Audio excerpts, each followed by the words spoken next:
Good morning, everyone. First of all, I'd like to say that some of the things that I quote in this video does not belong to me.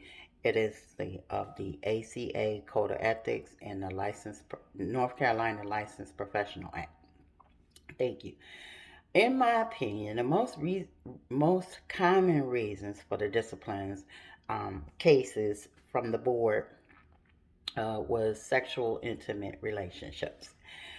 Some of the themes that I've seen in the sexual intimate relationships was how the counselor may have started out um, counseling the whole family, and then eventually she would terminate the other family members and increase the husband's sessions, and then once not long after terminating the husband's sessions, and then the romantic relationship would start.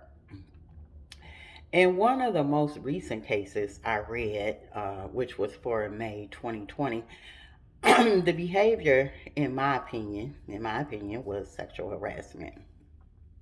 But the case was, it was a female counselor with a female client, and the counselor was brought to the board for hugging, touching her arm, her temple, the back of her forehead, and briefly kissing her on her cheek, and also contacting her after termination of services, and the client as not to be contacted.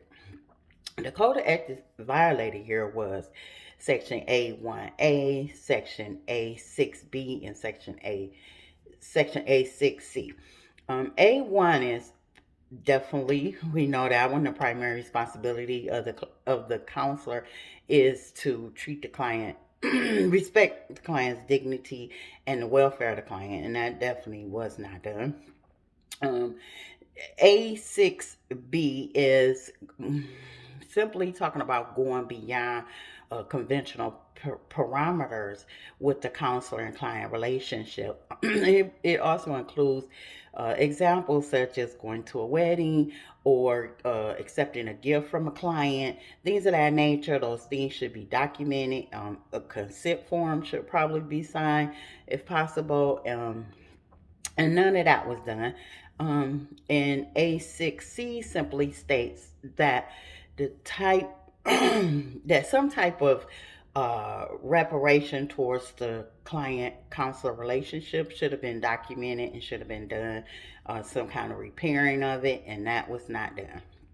She also violated the NC License Professional Act 9340 A10, which is practicing professional counseling in an endangering manner of the client. And definitely the client felt uncomfortable and was not happy, and they terminated services.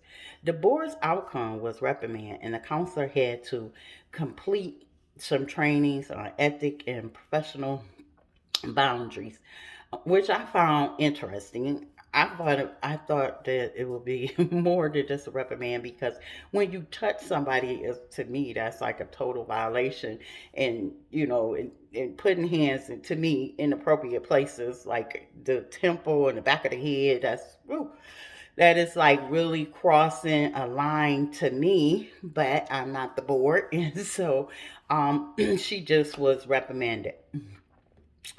Um, on counselor impairment, the code of ethics says counselors are to monitor themselves, and identify physically, emotionally, mentally impairment. Um, and if so, they are not to practice any professional services. For the Licensed Professional Counseling Act, it states that when demonstration of an inability to practice professional counseling with reasonable skills and safety, um, due to drugs, illness, chemicals, um, in its physical and medical condition, then the counselor is stated impaired and cannot provide services.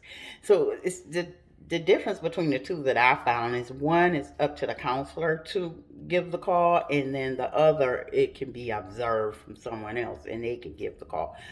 probably, mostly, probably the board. Um, this all brought to mind when uh, this all brought to mind going through the cases. It's just not worth it. Like, it takes a lot to become a licensed professional counselor. You have to go through a lot of steps to get to your license rate, and just these little acts here. To me, it's just not worth it. It's just better to just go ahead and follow the guidelines of professionalism.